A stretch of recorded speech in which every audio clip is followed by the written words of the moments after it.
Testing, one, two, three, testing, testing, testing, testing, testing.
Testing, testing, testing, testing, testing, testing.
one click is for, so give me a test. Check, check, check.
Okay, we'll get underway. Let me just check my mic here.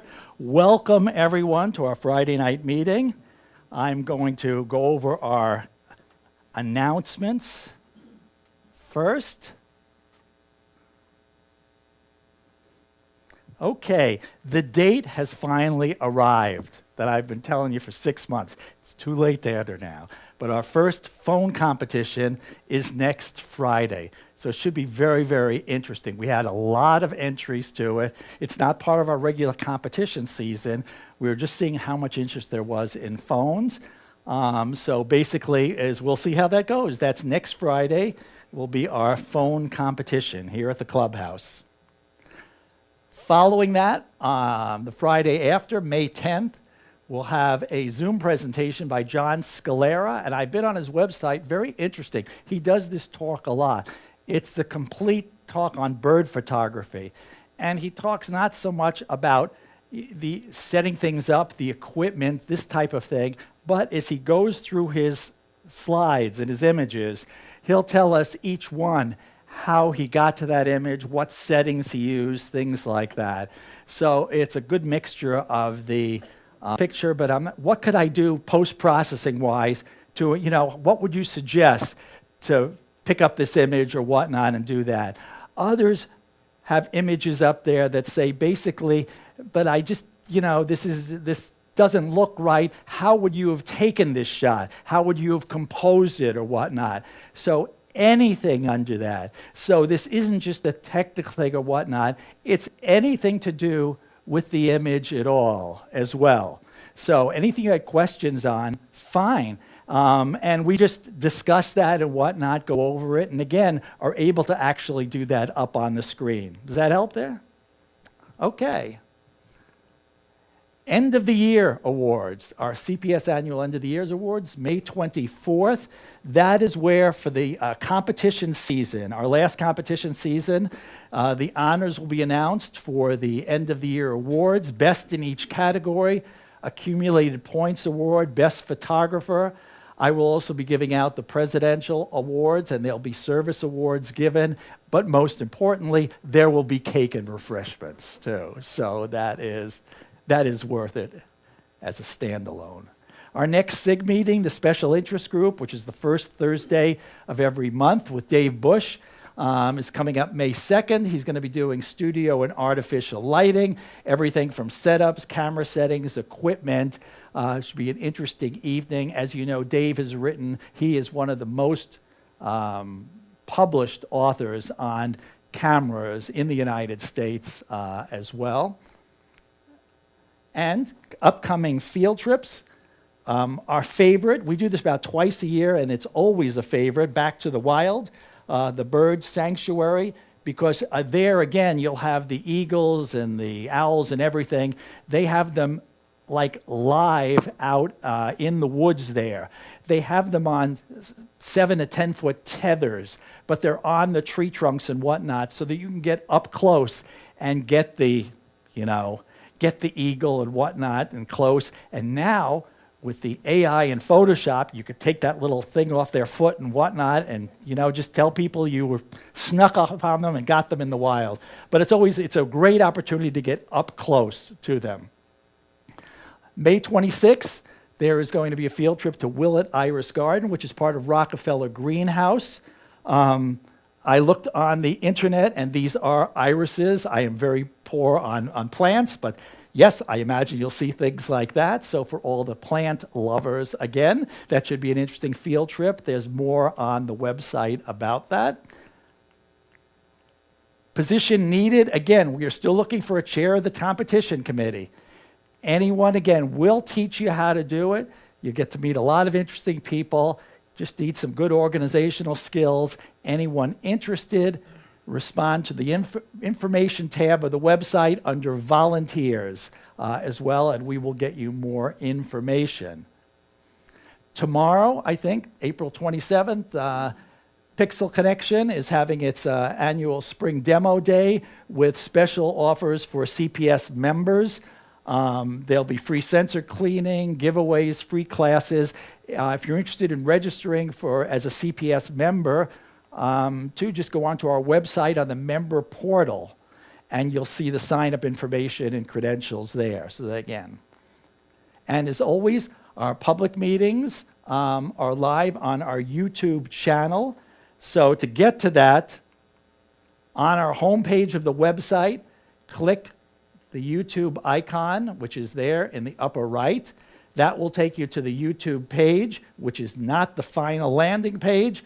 Again, when you're at this page, it's counterintuitive, but click on Live there as well. And that takes you to our page where in date order, you'll have all of our presentations there as well. So that is our upcoming meetings. So tonight, as we get switched over, yep, Dave, you'll switch us over there. Take your time. We are lucky enough to have Ted Stevens, who is going to talk with us on medical photography down from Akron. Ted, as we get your computer set up here, I'll have you come up and... So good evening. My name's Ted Stevens, okay. And I am a corporate photographer at Akron Children's Hospital in Akron, Ohio. Just so you know, any of the photos you see here, we have permission to use. They've been used on our Facebook or social media accounts or physicians' presentations or that sort of thing. So we do have permission for all of this. So just in case anybody's worried about HIPAA. I've been at the hospital for going on 31 years now. I started there out of college, and I went to college in Rochester, New York at Rochester Institute of Technology. I spent 4 years there, and my degree is in biomedical photographic communications. So it's sort of a all-encompassing degree that includes graphic design, medical terminology. We took biology, human biology classes, animal plant biology, medical terminology, anatomy and physiology. So we have a really nice understanding of what happens in the hospital. And when physicians approach us or nursing or whoever it may be or lab, we have some idea about what they are talking about. So no 2 days in the hospital are ever the same, ever. This image here is a spinal fusion surgery that I took a couple years ago.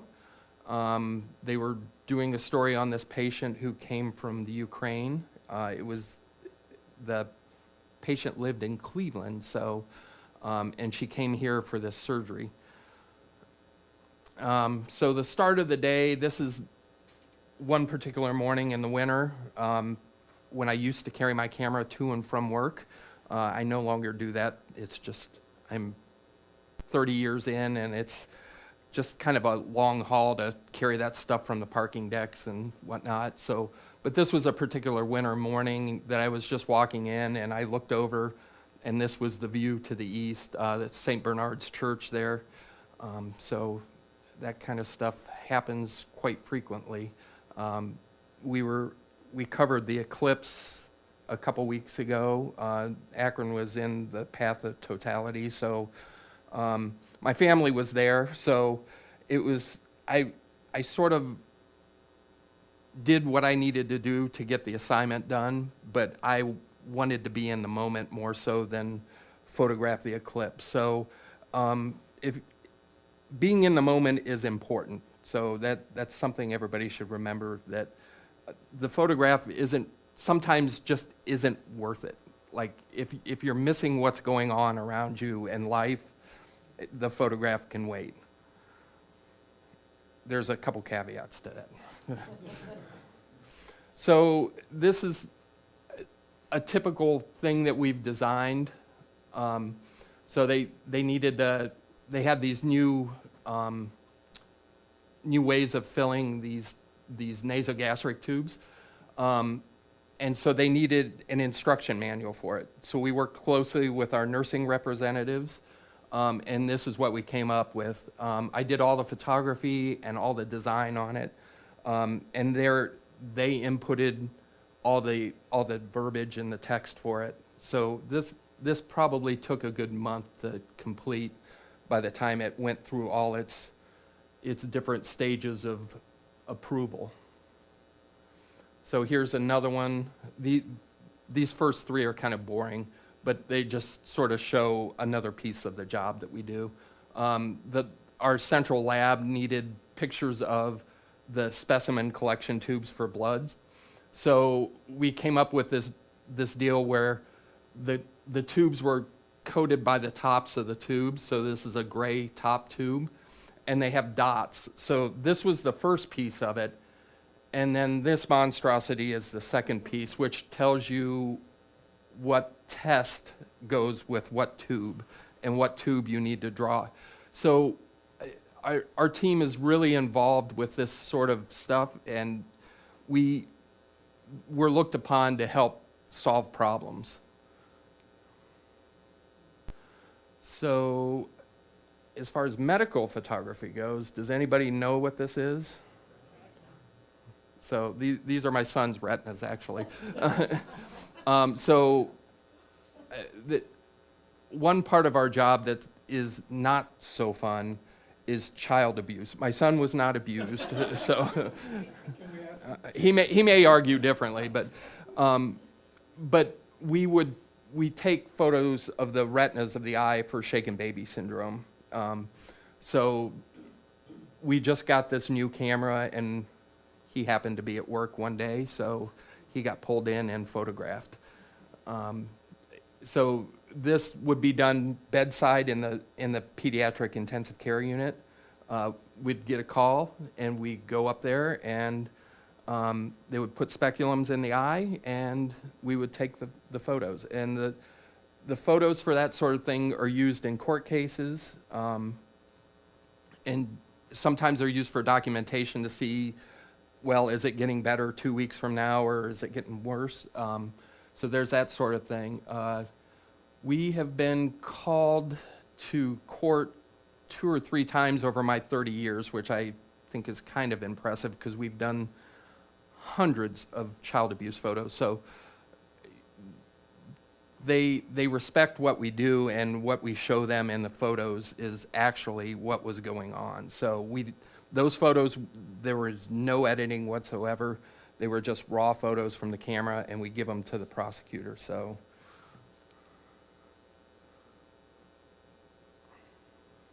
oh, too fast here. Hold on. So I guess I let that one out of the bag. So if you have a weak stomach, you should look away. So this is an intraoperative photo. Let me see here. This is a kidney on this side here. And they had just gotten this new technology. It was an argon catheter device. That's still not right. I stumble on it all the time. But it uses argon gas, and that for solid organs, and they needed to show how the argon came out and would cauterize the surface of the organ. So this was the image that I got out of that, and this image is the better part of 20-some years old.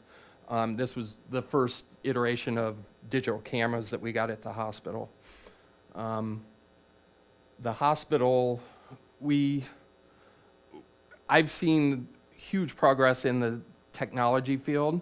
When I started there, we had 2 dark rooms. We had a black and white print dark room with a refrigerator for the office in it, which was kind of weird because people used to come in to get lunches and expose paper all the time because they opened the door on the fridge, until we got a safe light in the fridge, so that fixed that. And then we had an E6 dark room in which we processed E6 film, which was sort of our lifeblood. Everything was shot on slides, everything. We probably averaged 300 slides a day, year in, year out. And that included slides for PowerPoint presentation, which wasn't really PowerPoint, it was just a slide tray full of PowerPoint slides. So that has changed greatly. Those dark rooms are long gone. We now sit in another sort of dark room, which is our office, with 2 monitors in front of us, and sometimes I think that's more taxing on the person than it actually being in a physical dark room with the smell of chemistry and the darkness at times. So, are we not working here? Okay. So there's another there are 2 of us at Akron Children's that do the same job. So we get called up to surgery, and we are standing literally right next to the surgeon most of the time. And these are sort of the images that we get. I can't remember exactly what this one was for, but I do remember. It was a new 3D device that they use for brain. This is a neurosurgery. And this is the screen up here is what the surgeons are looking at, and they have 3D glasses on, so we needed to show that in an effective way.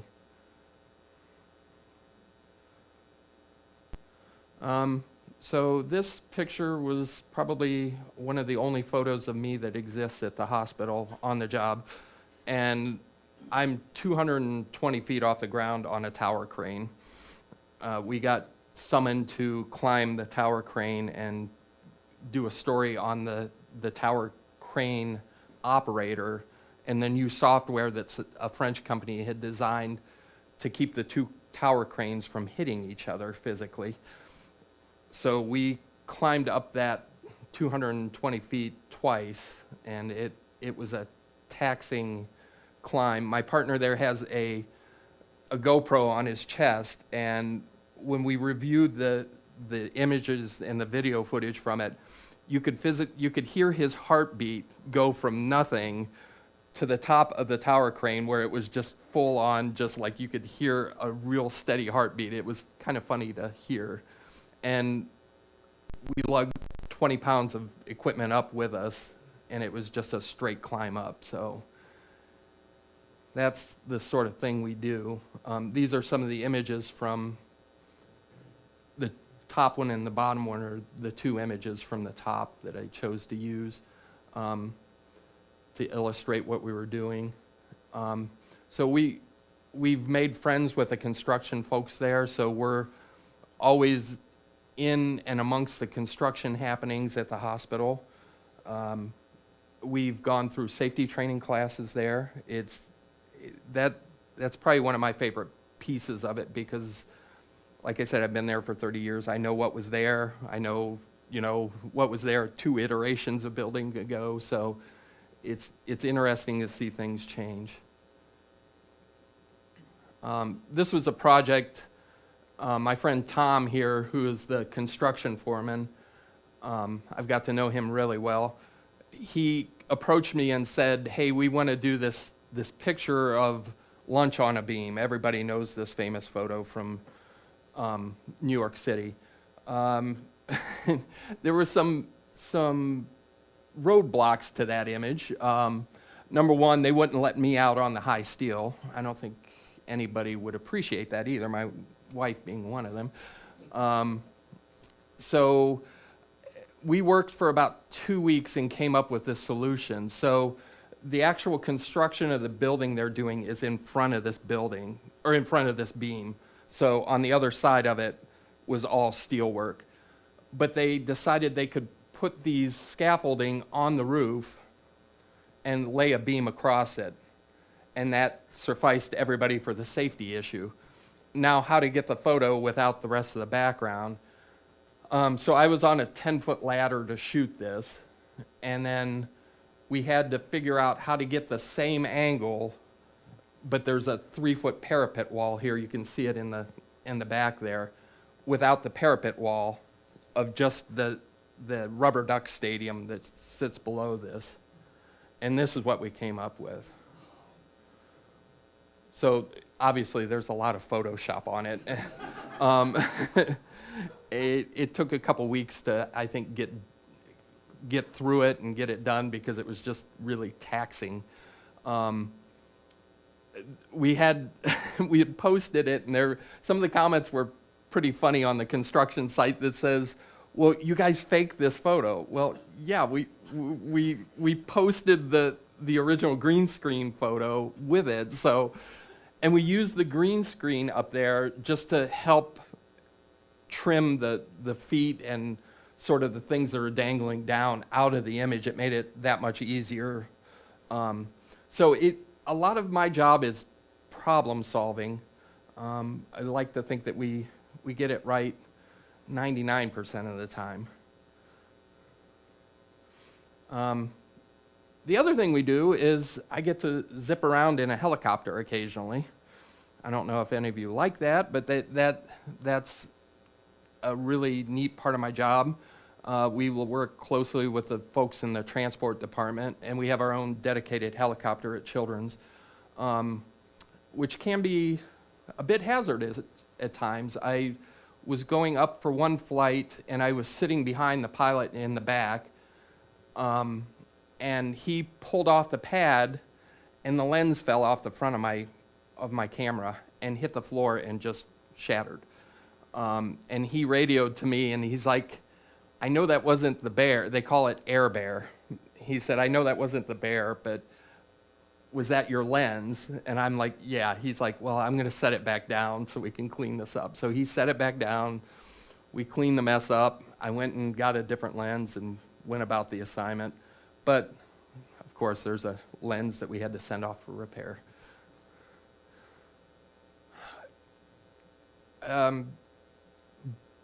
We have a adult and pediatric burn center at our hospital that takes care of burn patients from the region.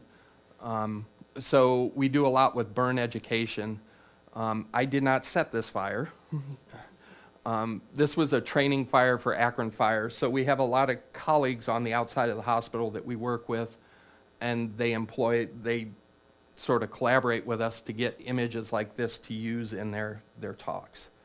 This is I love this piece of my job because I just don't sit in one place and do the same thing over and over and over. It's totally different. Lighting's different all the time. And these are some of the images for social media that we've done. We had, is it Tristan McKenzie from the Guardians came to visit He was playing, he was hurt, so he was recovering in Akron with the Rubber Ducks. And he had a friend on the Ducks, and he kept saying, I just want to go visit some kids up at that hospital. And he finally had the chance, and he came in on a Saturday morning, and he stayed for like 2.5 or 3 hours. But it's amazing to see what these individuals, and I am not personally a Pittsburgh Steelers fan, but Jerome Bettis came to visit kids, and he stayed 2.5 hours. He was supposed to be there for half an hour, and he told his handlers that he wasn't leaving until everybody that wanted seen was seen. So it's nice to see the humanity in these superstars. And so this is a rehab department. We're all over the place.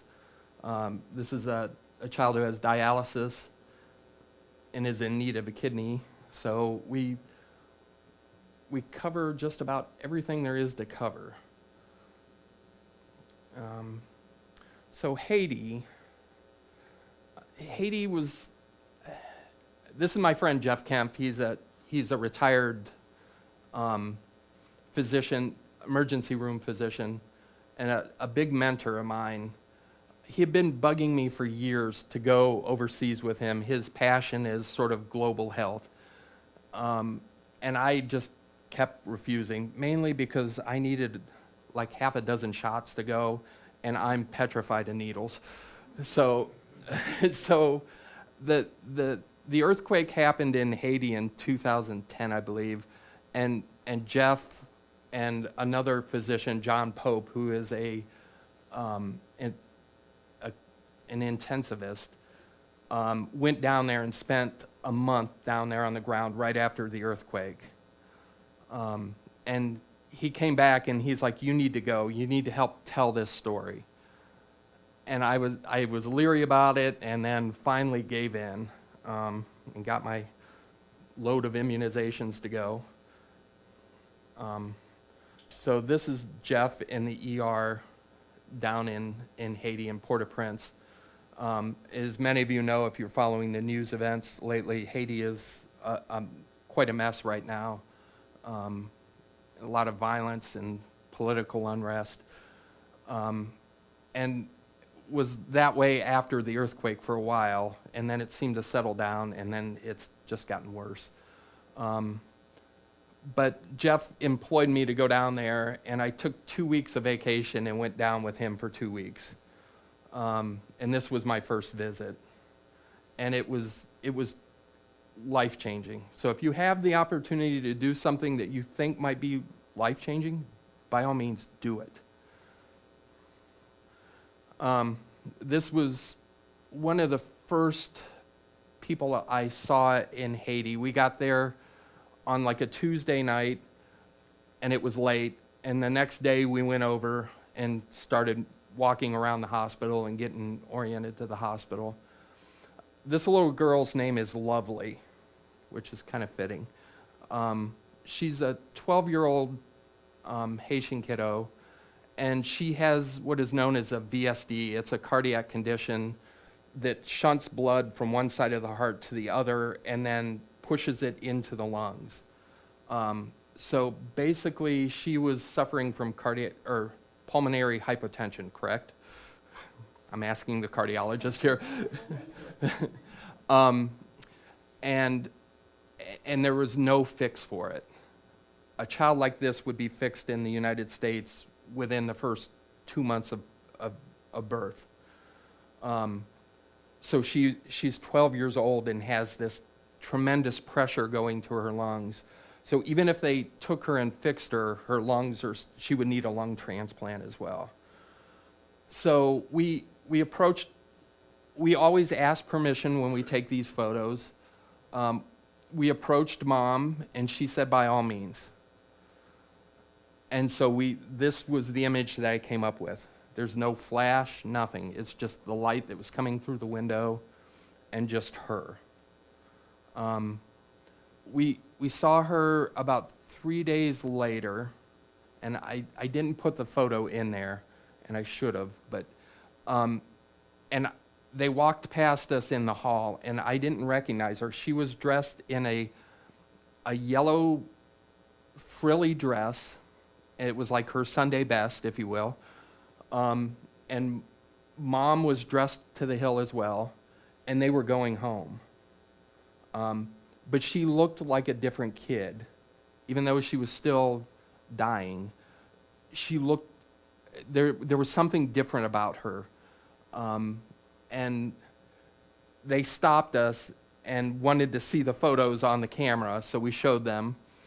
And we told Mom that we would get her copies, because we were coming back in 6 months, I think. So we got copies of these photos, and we took photos of her and Mom as well, and we sent them back down there. There was another trip within 2 months, so we had some colleagues take them, and they got transported to their home and gave them to Mom. Lovely had passed away about a week and a half after this photo was taken. But that just goes to show the disparity in sort of healthcare. And you come back to the United States after a trip to Haiti and you realize that, yeah, things might not be all that great here, but they're not like they are in Haiti. And this is just a typical Haitian walking down the side of the street. You see them everywhere. Just a slice of Haitian life. So this photo is interesting. We were down there on Halloween, over Halloween, and this is the day after Halloween. I think is it All Saints Day or All Souls Day? I can't remember. All Saints Day. And on All Saints Day, the rent is due at the cemetery.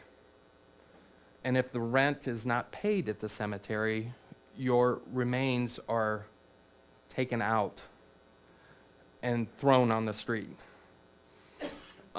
So that's not, the remains are being taken out here, but they were not thrown on the street. We have partnered with a hospital in Port-au-Prince called St. Damien Hospital, Pediatric Hospital. It's the only one in Haiti. And the person that oversees that hospital is a Catholic priest, as well as a physician. His name is Father Rick Frechette. So if you want some good reads and some interesting viewpoints, he has a couple books out there that are fascinating.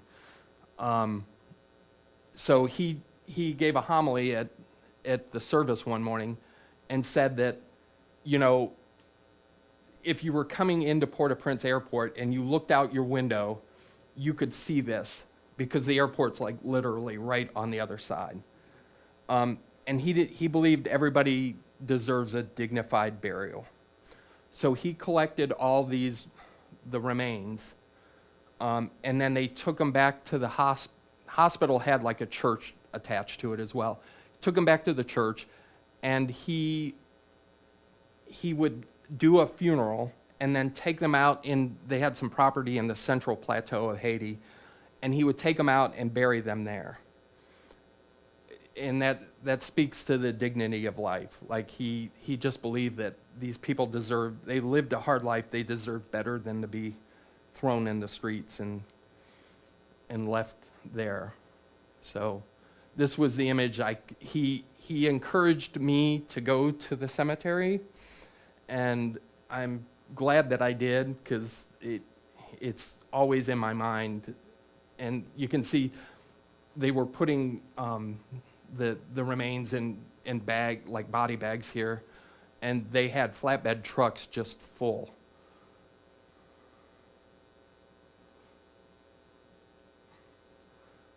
So this is Father Rick here, and every morning there was a mass, and the mass usually was a combination of mass and funeral.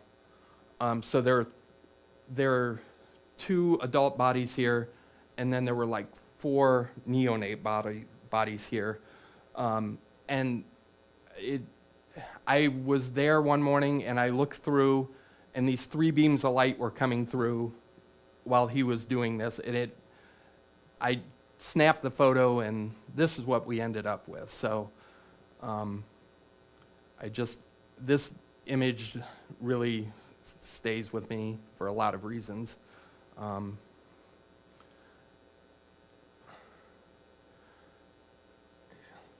There's another Haitian picture. If any of you have any questions, please, I really don't like speaking in public, but if you have questions, you can ask. I don't mind. So this is a fishing boat in an area of Haiti called Cité Soleil. Cité Soleil is 8 square miles, and it is inhabited by 500,000 people in 8 square miles.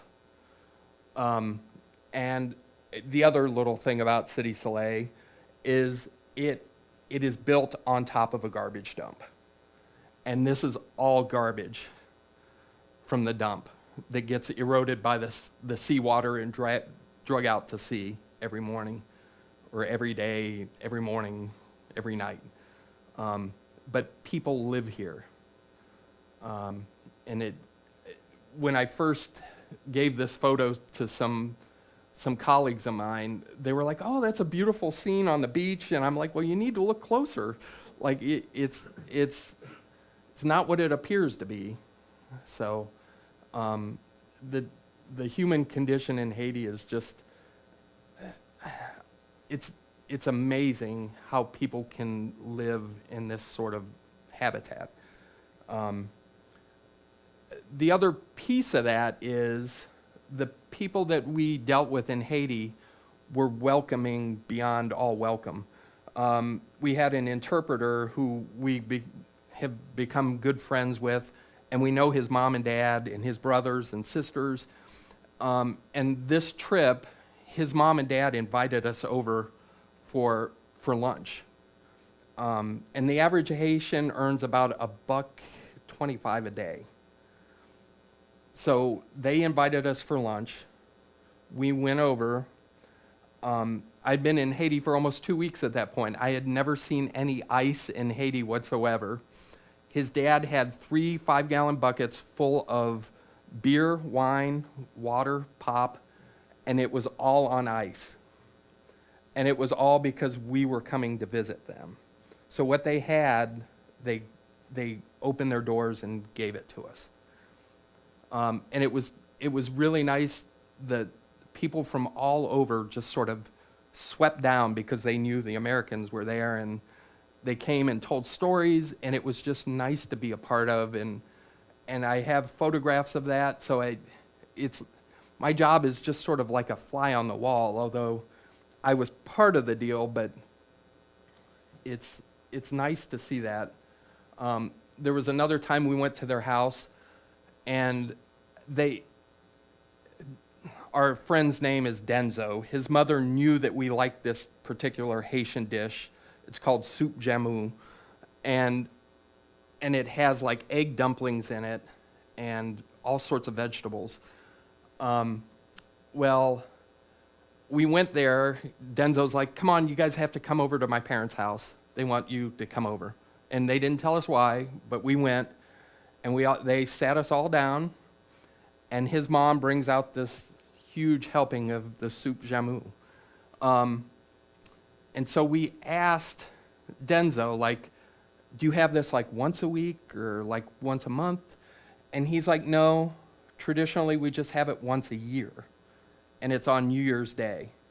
He's like, "But my mom decided that since you guys really like this and you've done so much here, she was going to make it for you." So that's the kind of openness and caring and warmness that the people of Haiti have. That's truly who they are.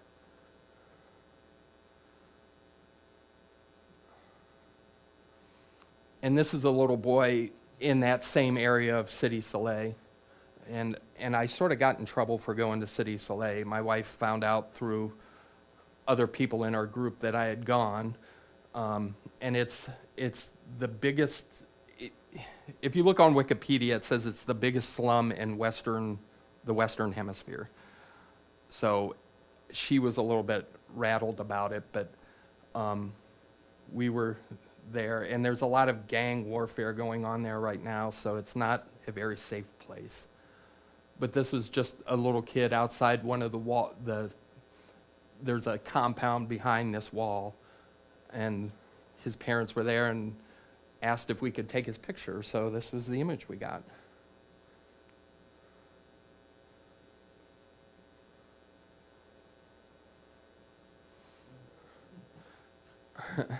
So this is this is the last of my Haitian kiddos. This little kid's name is Ellie, and the hospital let us bring 2 kids a year back for cardiac surgery. And this was the first kid that Akron Children's had ever done that sort of exchange of surgery on. And we were covering it for a story, and he was making faces, and my good friend Kristen there, who is a physician assistant in the heart center, was just like dying laughing. So this sort of became our spokespicture for like kids getting surgery here. This was like 3 days after cardiac surgery. And it's amazing to see how these kids just bounce back and how full of life they are. All kids really do that. I mean, but these Haitian kids have something special about them. I mean, they're on the doorstep and they're just sort of knocking, but they get fixed and they're on their way. And we've seen a lot of good things become of this. So, I guess this is really why I'm here. This is part of my job that I really love doing, which is a weird sort of term, but I feel everybody in the hospital situation has something they can give the patient, whether it's the physician or the physical therapist or the nurse or whoever it may be. The only thing I can give them is an image of their child. And this is the bereavement part of my job. So my colleague and I are part of the palliative care team at the hospital. And we get called in often for sick or dying children. And usually it's the NICU, the neonatal intensive care unit, for kids that are born way early. But sometimes it's up in the oncology unit, as with my friend Peter here. Peter was kind of a different story. We met Peter when he was pretty young. And here he is with, I think it's Kyle Kizek. He's an IndyCar driver that came to visit. And Peter was up on the floor for some treatments. And I met him. And Peter was a phenomenal little kid. He was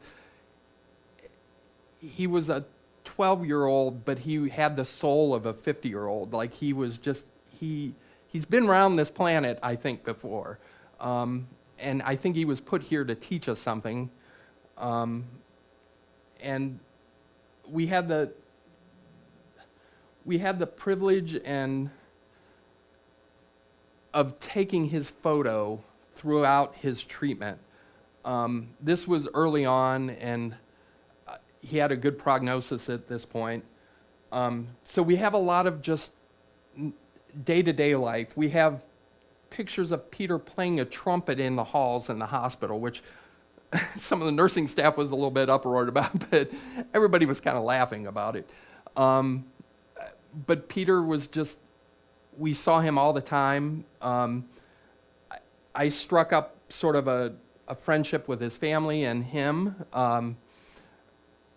He loved Legos, and he loved the Beatles, which for a kid that age is kind of weird. And those are 2 of my big interests as well. So we covered Peter in all kinds of things. This particular photo is a school teacher from the hospital. Her name's Carla. And she would go into Peter's room when he was admitted every day and teach school. So he would have to do homework assignments, which he would give Carla a hard time about, but nonetheless, they had a great relationship, and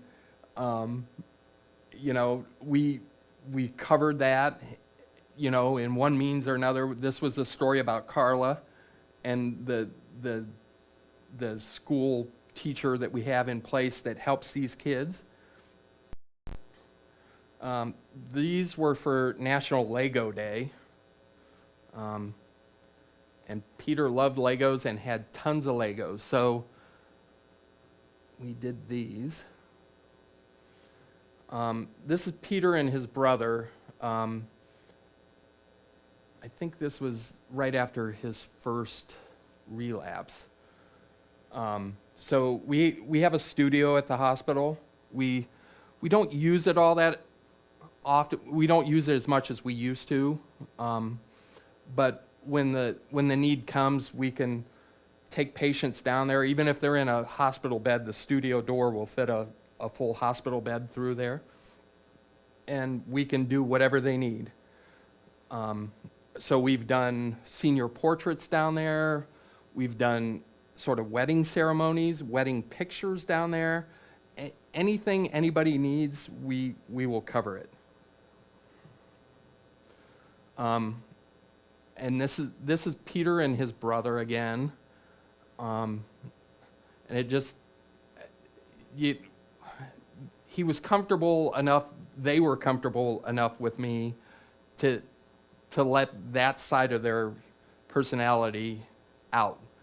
And his whole family was like this. So I have an image of his mom sticking her tongue in his ear and him sticking his tongue in his brother's ear, and then his brother sticking his tongue in his dad's ear. So, like, great family, and it was always very, very heartwarming when we got to see them. In these kinds of moments. So I've learned over the years that you never just set the camera down. You just always have it up and at the ready. And sometimes you get lucky and get this sort of image.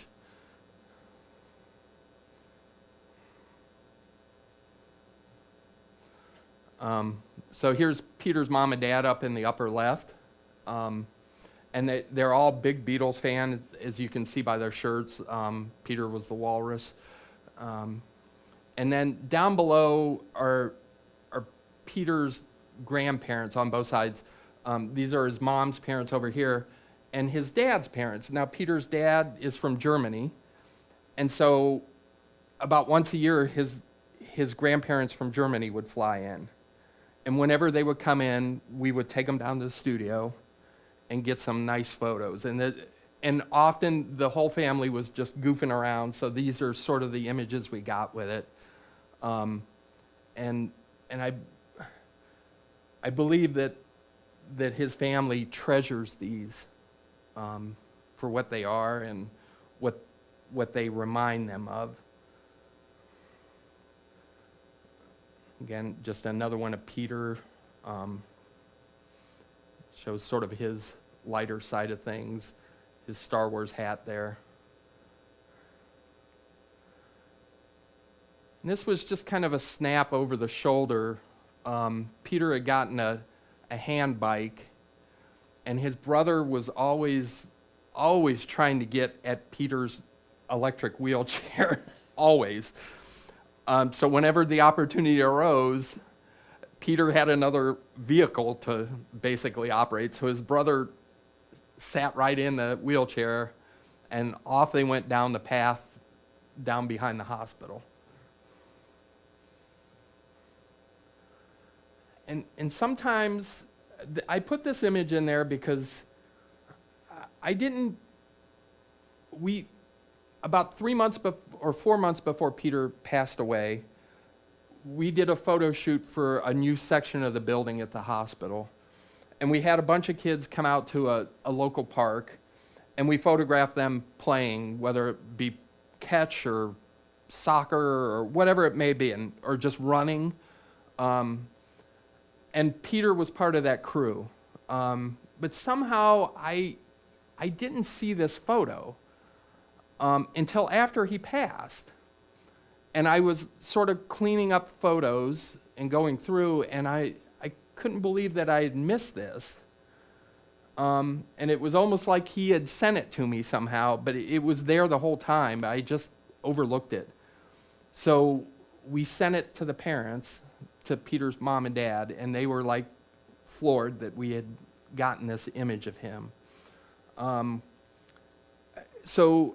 About 3 or 4 days before he passed, I did go to Peter's home, and his family from Germany was here, including his dad's sister and brother-in-law, and all of Mom's family was there, and we got some pictures of Peter with all of them, and then he passed away like 3 or 4 days later, which was really sad. But I still, Peter's mom texts me once in a while, or I'll text her on Peter's birthday, or her birthday, or, just, it's nice to see the humanity that people have for one another on this side of the job.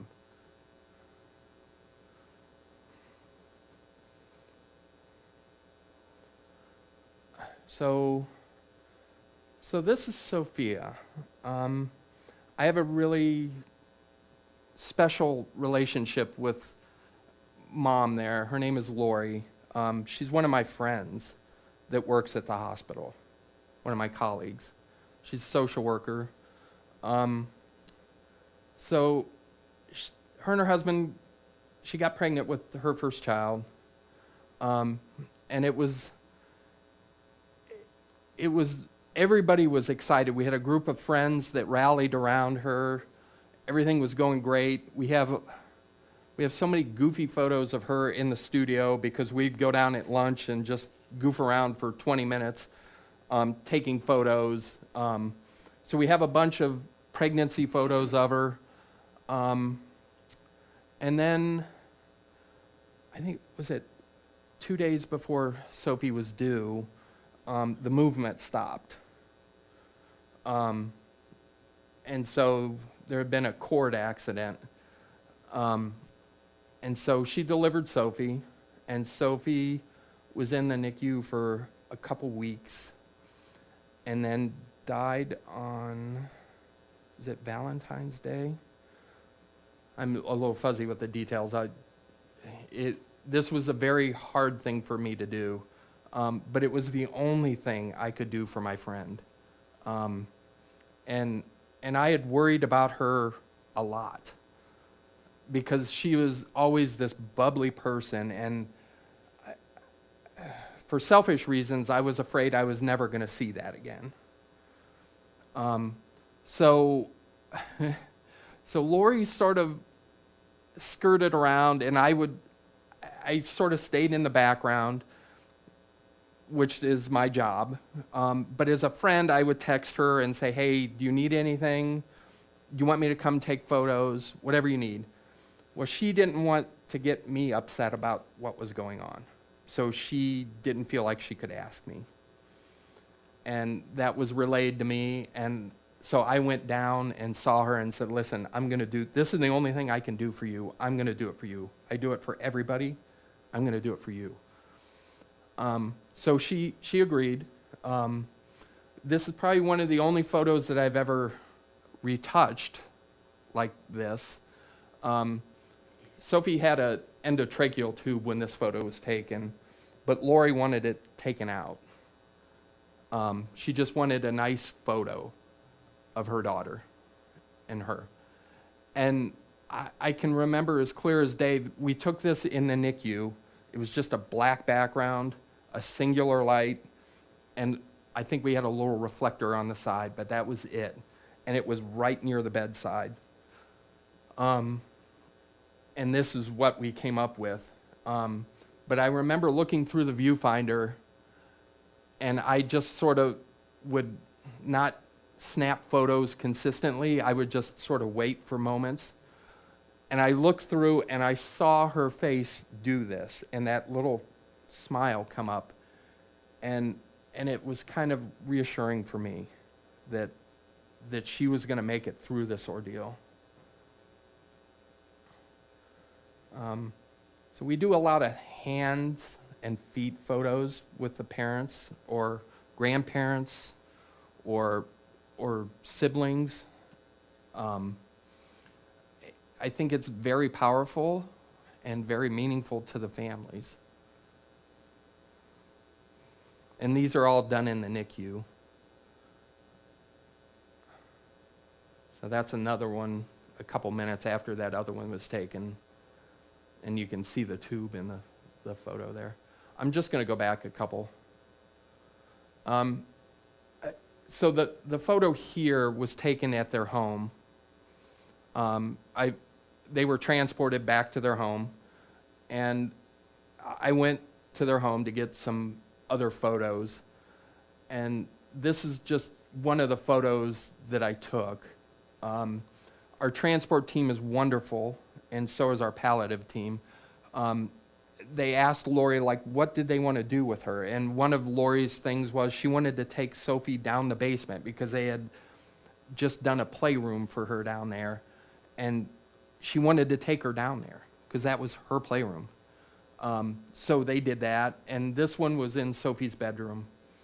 And I think it's a very powerful image. And I know that Lori holds these images near to her.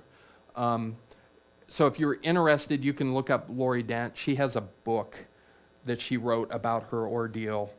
And it's phenomenal, and it's raw, and it's just sort of her writings. She would write incessantly every day about what was going on. And she used many of these photos in the book.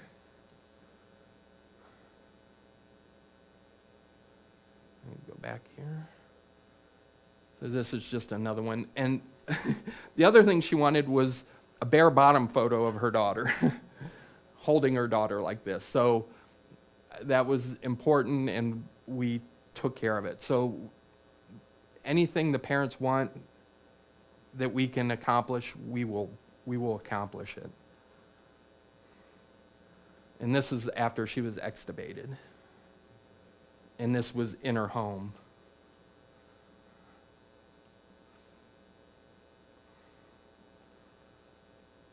So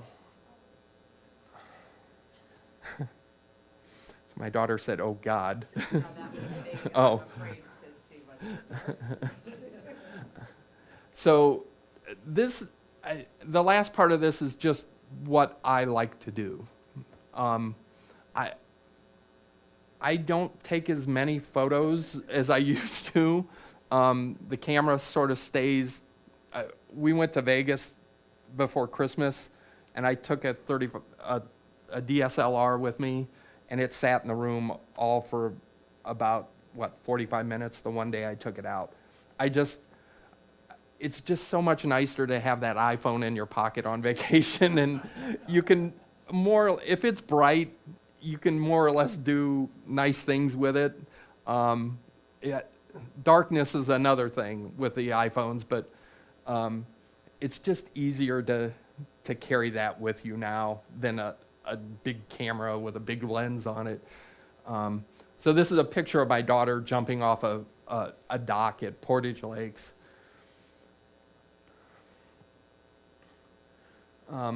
These were a couple images of the Guardians Bridge, the same bridge, just from two views and two different times a year.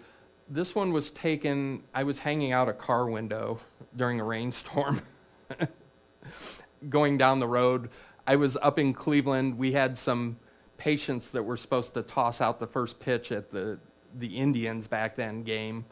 And it got rained out, so we ended up going over across the way to a restaurant.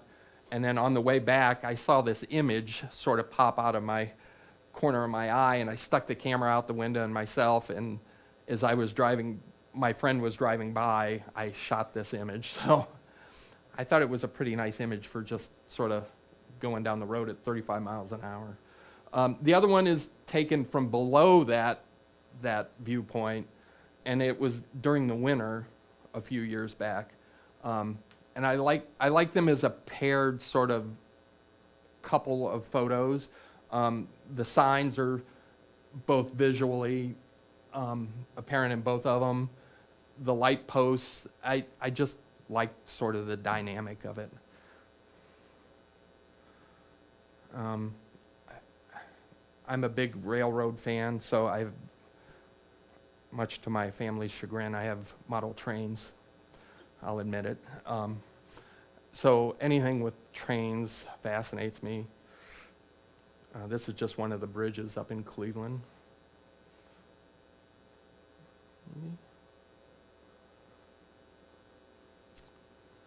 And down at the Cauga Valley National Park. And they will yell at you if you get too close, so. Train people or what? Both. So this, I like this image. Some people have a hard time trying to figure out what it is. I shot this image in college, and it was done on 35 millimeter film and then scanned over. So what this is just the inside of a red pepper up close. And those are the seeds on the side of the red pepper. So my college career taught me just always be looking at things and just looking for different ways of viewing them. That was the real takeaway from 4 years at Rochester. And lastly, there's my family. I think it's the only photo we have of the family, but and that's it.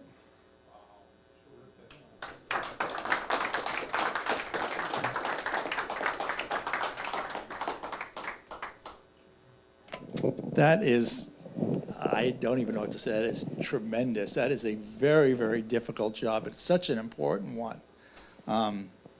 And really, really moving. So my hat's off to you. I mean, do we have any questions from anyone in the audience? Yep. Let me give you the mic so the people at home can hear. I'm curious in general what kind of lenses, camera, that sort of thing you use, but more specifically also like the one with, I think it was a kidney and surgery. You know, was that a macro where you were really close, or was that from a distance? So I have 4 lenses that I typically, so we've run every iteration of the D series Nikon camera. So the D1, the 2, the 3, the 4. I think we had the 5 as well. So we are now on to the Z series of camera, and we have the Z9s, which is their top of the line. And it's a great camera. It's a bit, I'm getting on in my years, and it's a bit heavy, but it's still, nonetheless, it's a good camera. And if you're shooting day in, day out, that's like, I beat up on my gear. So that, I have a 7 II as well, the Z7, and I broke that thing within 3 months of having it. It just, the one button on the back to get the display to work fell off. So we use the Z camera, and we generally hang on to those for about 5 years. As far as lenses go, it's all Nikon glass. I have a 14 to 24, a 24 to 70, which is probably my main lens that I use 95, 98% of the time. It's a workhorse of a lens. You can do a lot with it. And these are all the 2.8 lenses. And then we have a 70 to 200 2.8. We also have a 300 2.8, which we don't really have much call for it, but we use it occasionally. It's a nice lens. The surgical photo was taken with a 60 macro, with a 60 micro Nikon. And it's a nice lens for that sort of stuff. It's a flat lens, so you don't get any curvature of the image with it. So, does that answer? And then we have the Nikon flash as well for it. So, Now, when you went through all the D series, and you had those lenses and you went to the Z series, did the hospital just buy you the adapter or did they get you Z lenses? I don't know if I should say this on.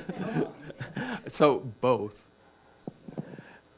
That's the hospital I want to work for. Yeah. That's Yeah, well, to be fair, the lenses that we used with the D series were 15 years old, and they had been through they'd been rained on, they'd been snowed on, they'd been dropped in mud, they'd been, anything you name it has happened to it.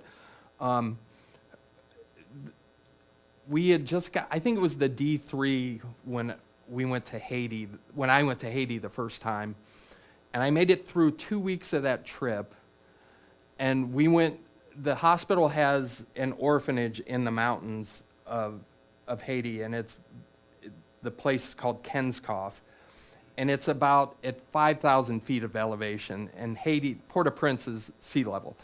So number one, it's a lot cooler up there. You go from 98 degrees and 100% humidity to 55, 60 degrees and, relatively little humidity. So I was just in awe when I got there because Haiti is just kind of not a place that trees like to live, number one. But up there in the mountains, there were trees galore. It was just gorgeous. And I was too busy paying attention to what was in front of me and not paying attention to where my feet were going. And I stepped on a concrete path that a stream had come over and had moss on it. And I went head over heels and landed on my camera bag and broke my 70-200 and my 24-70. So I was stuck for 3 days on that trip with a 60 millimeter lens. So you should always pay attention to where you're walking if you can. But so those lenses have been used over and over and over, and there's not much life left in them. So that's a good excuse as any to get a new, I'll stand by that one. a new lens. Let me. Amazing presentation. I was curious, going back to, you said your major in college was this and prepared you for it. Was this a popular major? Does it still exist, or how did you happen upon it? So my graduating class was 10 people. So and RIT is a pretty big school. I mean, they're pretty well known for photography. I started off in just general photography, and it just was lacking something. It was mainly the science part, although everybody in the photography programs up there has to take a photo science class, which is really, really difficult. It gets into physics of lenses, and back then it was developers and film and you name it, we did it, color theory. So I don't know, I felt the program prepared me for what I do. I mean, the program is what I do. So. Out of curiosity, in the operating room, whatnot, any problem with sterility? You have to keep your distance with your camera? So we've been schooled by some hard knocks nurses over the years. No offense to them. They were very good guides at what they were telling you to do, but they made it relevant that you don't touch anything that's blue in the OR. So if you're ever in an OR, never touch anything blue. So we either wear scrubs, surgical scrubs, or a lot of times we'll just wear a bunny suit or a jumpsuit. It's like just a sort of a cheap fabric suit that zips up. And the only thing that's sterile is the field. Everything else is clean. So, we wash our hands, but we'll lean over a surgical field. We just won't touch the drape or the field itself. So. No problem focusing with you wear a mask? I do wear a mask. Yeah, sometimes with the sure. glasses it sort of fogs up, but it's just things you get used to. You sort of know how to breathe or when not to breathe or how to hold your breath and focus and look through. Some of the surgeries can get quite warm as well, so that's the other piece of it. In the operating rooms, in the operating rooms and around there too, what ISO are you usually shooting up at? So it depends. That image there was probably, I bet you, at 1600, and it was stopped down to probably f8 or 11. That surgical field photo. The surgical field is quite bright, believe it or not. The surgical lights are really high intensity lights. And the problem more often than not is just getting the ISO down enough to get, so it's not overexposed. So, and occasionally we'll use flash in there depending on what it is. So if it's something deep in the surgical field, we'll use a ring light on the end of the lens just to get that light down in. So. Yeah, there was another question here. That beautiful portrait of Lovely that you had you built up a rapport with her, or how did you work that? Because that's really beautiful. So we walked in and we had another friend who is a priest that was with us, and he went over and did a blessing. He had found out what was going on with her, and he may have been there a little bit earlier than us, and he did a blessing for her, for Mom, and he introduced us to Mom. So we made a connection through Mom. And Lovely didn't really say much or do much, obviously. She was just sitting on that chair sort of hunched over. I don't know what the particular cause. Her lungs were failing, basically. And she was having trouble breathing. So we built up as much of a rapport as we could. But it was interesting. They knew who we were when they saw us a couple days later when they were going home. So, and that's a big part of our job, is building up rapport with people. So we don't, our bereavement, those two bereavement photos or things there were special sort of deals, and I know those families very well, and the Plain Dealer did a story several months ago on me, and that they reached out, we gave them the names, and they reached out, and the families, my friend Lori and Peter's parents, were more than happy to share those and let us share them with you guys. Otherwise, those photos go into a lockbox on our network, where only the two photographers at the hospital have access to them. So we keep those there indefinitely. We've had instances where, say, a house caught on fire and they lost everything. But if they come to us, and they have before, we can reprint those and give them, we tend to give them a bunch of prints and some jump drives with the digital images on them. So they can retrieve those, or parents might split and one parent has the photos and the other wants them. So we do that all the time. So. Another question? With the palliative care group and the bereavement photos, I was curious, how is the offer of your services made, and at what point, by whom, and especially at times where it's unpredictable, it's sudden, it's not a long-term rapport like you've had with other patients? That's a great question. So it can come in a variety of different ways. The palliative team is made up of social workers, child life workers, physicians, nurses, chaplains. So any one of those members will approach the family. And it's usually our one one of our social workers who does it. And I need to talk a minute about her because she's a special person in my life.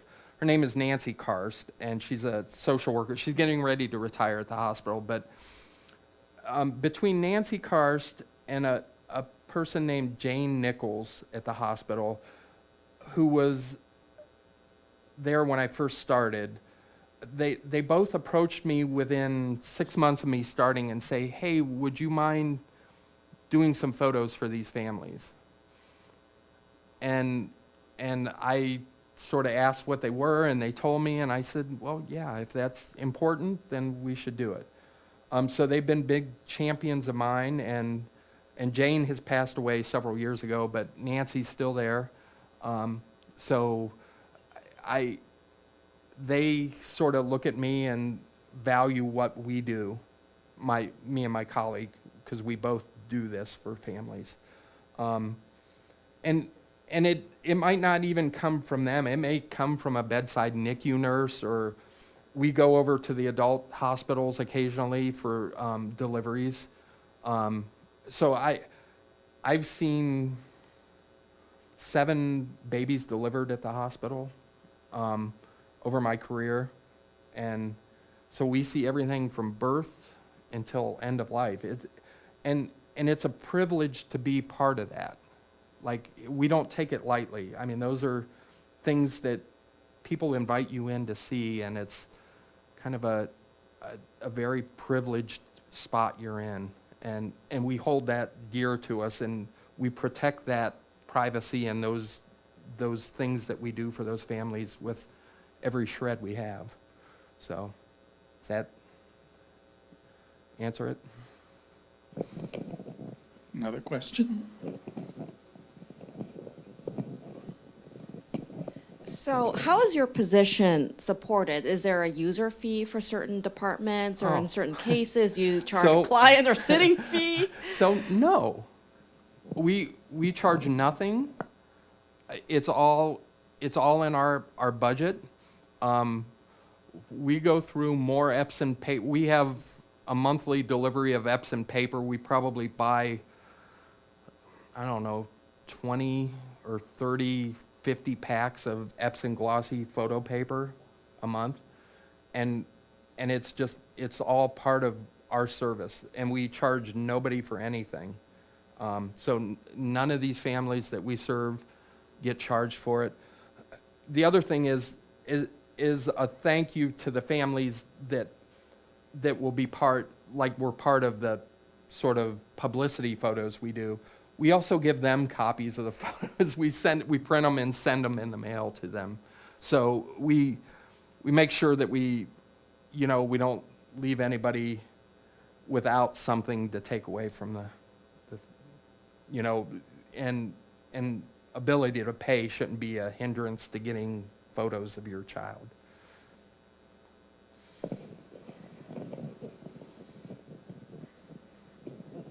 In your position, in other hospitals, is it the same, do they have the same capabilities? So I don't know. You do. That's a great question. I don't know. I've been at Children's for 30 years, and Akron, I think Akron General had or has a photographer. Not sort of like patient stuff, but they have a photographer. And I know SUMA had a photographer at one point. They had a whole department. So our department consists of 2 photographers / graphic designers.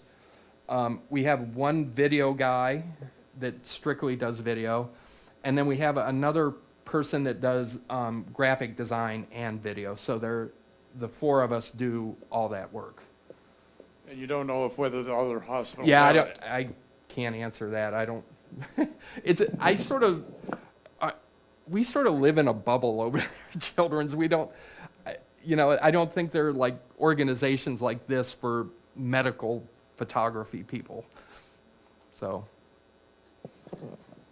Mariah? Yeah, I just have a question. From everything I heard, you're pretty emotionally connected to your job and to the people. Has that taken a toll in any way? I'm sure if you ask my family, I'm sure I've come home down in the dumps at times, and it has to. And the other thing is, if it isn't eliciting a response from you, then you're probably not doing it for the right reasons. So I mean, that's been really fun to hear. I mean, it is really heartwarming to hear that presentation. That's why I wanted to ask. It's taxing at times. And we average probably two to three bereavements a month. So that's a lot. So last year, I think it was upwards of 30 families that we had helped last year. So. Any other questions? Yep.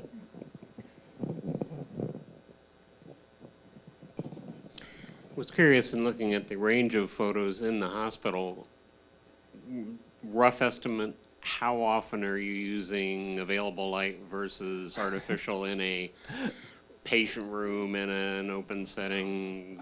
So I'm I sort of saw like, some of each. yeah, so I'm like the wind in that respect. There will be weeks that I won't take the flash off the camera because I like what it's doing. And then all of a sudden something will change. And I'm like, oh, I just don't like I don't like artificial light. I like natural light whenever I can find it. Sometimes it's harder to find in the hospital. But it's probably a 50-50 cut. Yeah. And there's so many different lighting colors in the hospital, and it's a children's hospital, so things are bright, and there are orange walls that can throw funky reflections and funky color casts on things, and green walls and blue walls, and like just when you think you have it down, it changes on you. So.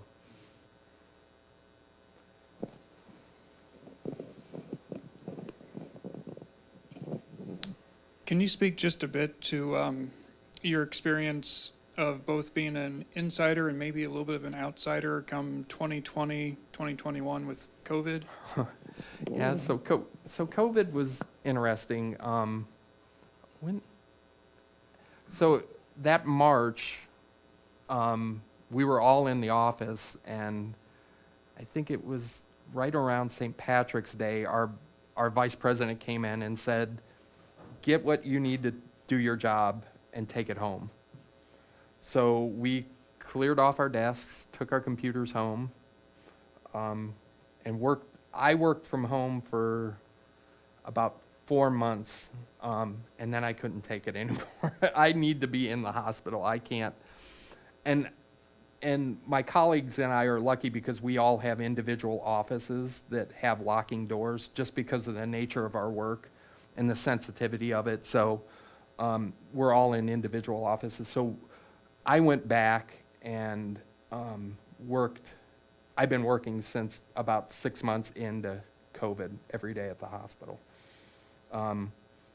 It was really difficult when they would give me an assignment because everybody had to wear a mask. And I came to realize that if you don't smile, your eyes show it. Like it really focused in on the eyes. And I would tease some of my colleagues that I'd have to take group photos of or whatever.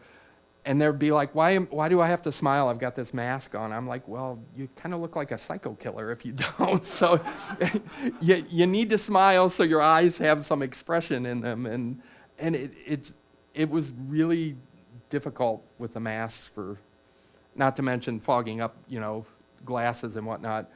I mean, it became a routine, so got used to it, but I'm glad that it's gone. Any other questions? Oh, no. Can you talk to us about how you take pictures of your own children and how that process works? It doesn't.